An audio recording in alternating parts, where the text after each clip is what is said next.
असल में अगली पीढ़ी हमारे व्यवहार को देखकर ही सीखती है कि हम क्या कर रहे हैं। अगर हिंदुस्तान के आज के जवानों को अपनी पुरानी पीढ़ी से सेतु बनाने में असमर्थता है तो वो ध्यान रखें, ये खाई उनके बच्चों और उनके बीच और भी बड़ी हो जाएगी। अभी तो हम भाषा ही नहीं समझ रहे हैं, फिर हम बोलचाल भी नहीं कर सकेंगे।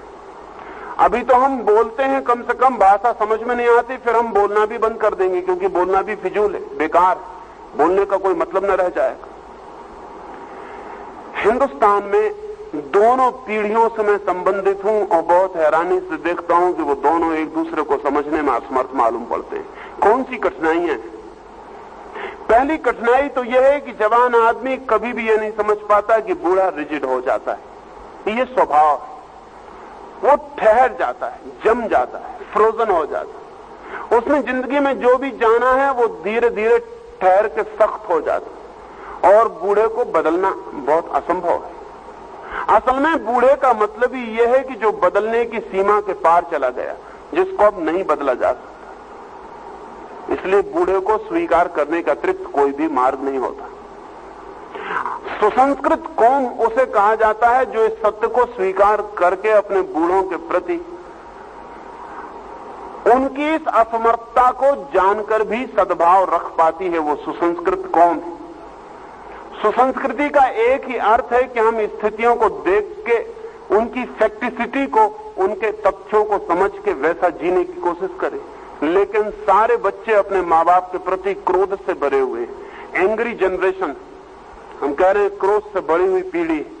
सब बच्चे अपने माँ बाप के प्रति क्रोध से भरे हुए हैं, विद्यार्थी शिक्षक के प्रति क्रोध से भरे हुए हैं, छोटे भाई बड़े भाई के प्रति क्रोध से भरे हुए हैं। ये क्रोध बहुत असंगत, अमानवीय है, इनह्यूमन, असंस्कृत है, अनकल्चर्ड है।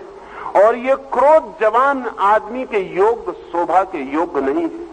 ये बताता है कि जवान आदमी नहीं समझ पा रहा कि बुढ़ापे की अपनी परेशानियां हैं, अपनी मजबूरियां हैं।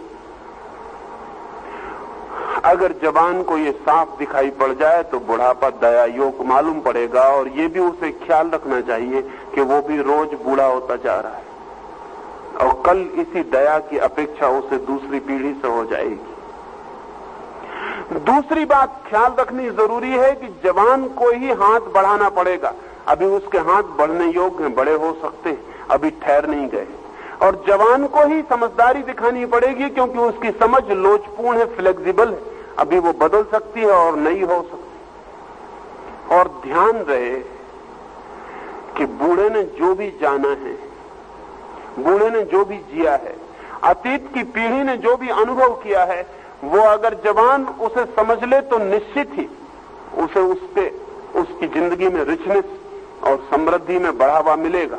अगर वो उसे नासमझी से तोड़ दे तो हो सकता है उसकी जिंदगी की जड़ें कट जाएं, वो अपरूटेड हो जाए और भविष्य में फूल आने असंभव हो जाएं। इसलिए पहली बात तो मैं ये कहना चाहता हूं कि हिंदुस्तान के जवान को हिंदुस्तान की समस्याओं के संबंध में अपने ताकत और अपने ज्ञान का उपयोग करना है, लेकिन पुरानी पीढ़ी की समझ, प्रज्ञा और विजडम का सहयोग अत्यंत आवश्यक है। वो सहयोग टूट जाए तो हमारी शक्ति आत्मघातक हो जाएगी।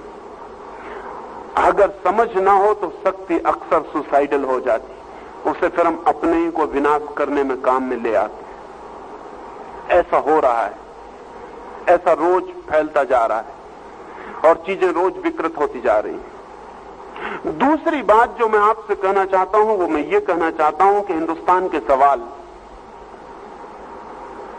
हमारे हजारों साल के पैदा किए हुए सवाल, उन्हें हम एक दिन में नहीं तोड़ सकते।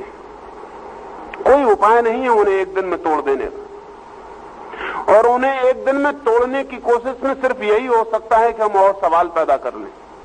हिंदुस्तान की कठिनाइयां एक दिन की नहीं है, 5000 साल का पूरा इतिहास हिंदुस्तान की कठिनाइयों का इतिहास। हिंदुस्तान की जड़ें 5000 साल से पीड़ित, रुग्ण और विकृत हो गई। अगर कोई आदमी चाहे कि नहीं एक दिन में बदलने की जल्दबाजी दिखाए तो वो जल्दबाज आदमी जड़ों को सुधार पाए इसकी संभावना कम है, जड़ों को मिटा डाले, तोड़ डाले इसकी संभावना ज्यादा है। हिंदुस्तान की आने वाली युवा पीढ़ी को यह भी समझ लेना चाहिए कि सवाल जितने पुराने होते हैं उतने धीरज से उनके साथ मुकाबला करना पड़ता है, लेकिन क्रांतिकारी कभी भी धैर्यवान नहीं होता। क्रांतिकारी अधैर्यवान होता है। वो बहुत शीघ्रता से कुछ करना चाहता है, इसकी बिना फिक्र किए कि कुछ चीजें शीघ्रता से की ही नहीं जा सकती। एक बच्चा मां के पेट में 9 महीने लेता है, तब मैच्योर होता है, तब वो जन्म लेता है। जल्दी की और अगर 5 महीने में गर्भपात कर लिया तो बच्चा तो मरेगा ही, मां भी मर सकती है। हिंदुस्तान में मुझे ऐसा लगता है कि हमारी समस्याएं पुरानी हैं और हमारे हल करने की जल्दी बहुत अधैर्यपूर्ण है। हम प्रत्येक चीज को आज हल करना चाहते हैं जो कि नहीं हल हो सकती।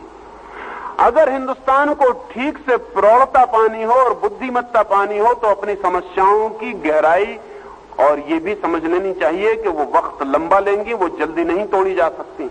ना तो गरीबी आज मिटाई जा सकती है, चाहे हम जमीन छीन के बांट दें और चाहे हम सारी फैक्ट्रीज पे कब्जा कर लें और चाहे हम सारे मुल्क की संपत्ति को वितरित कर दें, गरीबी आज नहीं मिट सकती, क्योंकि गरीबी के पीछे 5000 साल की लंबी कहानी।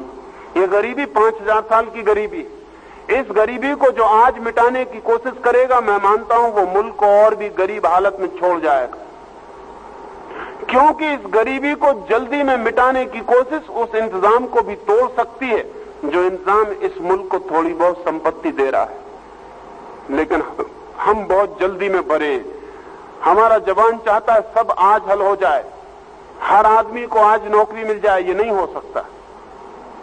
नेता मुल्क के बेईमान हैं, वो झूठे आश्वासन दिए चले जाते हैं। वो आश्वासन दिए चले जाते हैं कि नहीं ये हो जाएगा, ये जल्दी हो जाएगा, ये जल्दी हो सकेगा कि सबको नौकरी मिल जाए। ये नहीं हो सकेगा। इस मुल्क में सबको नौकरी नहीं मिल सकती। नहीं मिल सकती इसलिए कि इस मुल्क के पास उतना काम नहीं है जितने लोग हैं। नहीं मिल सकती इसलिए कि इस मुल्क के पास जितने लोगों को हमने शिक्षित कर लिया है उतना भी काम नहीं है, और जितने लोगों को हम शिक्षित कर रहे हैं उनके लिए भविष्य में कोई काम नहीं होगा।